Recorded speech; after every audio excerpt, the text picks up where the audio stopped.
Maria, and that is to request a higher bail. And we know now that part of this attack was actually captured on video. So when we want you to take a look at this, police say that you can actually see Kayshawn Jimerson hitting 65-year-old Michael Gray twice over the head with a wooden stick. Then they both run inside an apartment. According to court documents, that once they were back inside, Jimerson stabbed Gray to death. And despite the prosecutor's request for $2 million bail, the judge ended up setting it at just $50,000.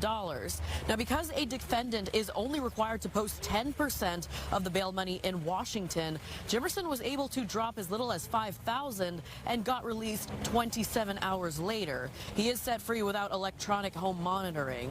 Now, today, the King County Prosecuting Attorney's Office will formally ask the courts again to increase the amount. They are arguing that the recently acquired Ring doorbell video supports this argument. This was a violent homicide that occurred in our city limits, and we feel that a murder suspect should have some accountability. That Ring video captured the victim walking out of the apartment with his back turned to the defendant, who appeared to still be inside of the home. Next, the video shows Jimerson attacking and striking Gray. Jimerson ran back into the apartment and Gray following. Police later found the knife in a sink cleaned. Other arguments for higher bail include the police report where it says Jimerson admitted he was the person that stabbed Gray. Court documents tell us he had a large amount of blood on his clothes, and a witness saw him holding a butcher knife with blood on it. Now, prosecutors will head back to court today again to request a higher bail amount. Jimerson's arraignment is scheduled from 2 weeks now. Live in Kent, I'm Nikki Torres, Fox 13 News.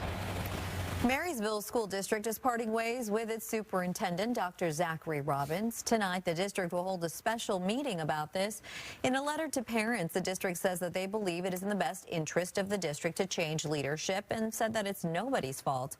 Last month, we did tell you about a formal complaint filed against Robbins.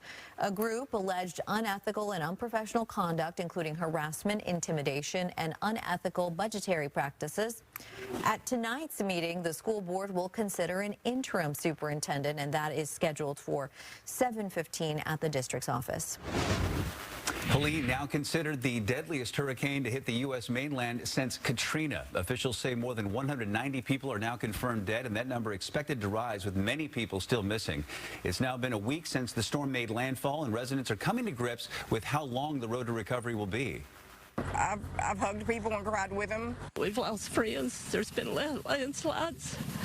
Our valley got wiped out. We had people coming in bringing water, everything we needed. So I'm just proud of all the neighbors around. Millions still don't have power, and some roads remain impassable after flooding and mudslides. In more remote areas of North Carolina, mules are being used to transport supplies to people stranded in the mountains. President Biden visited North Carolina yesterday. Vice President Harris visited Georgia, both vowing funding and more resources to help in the recovery.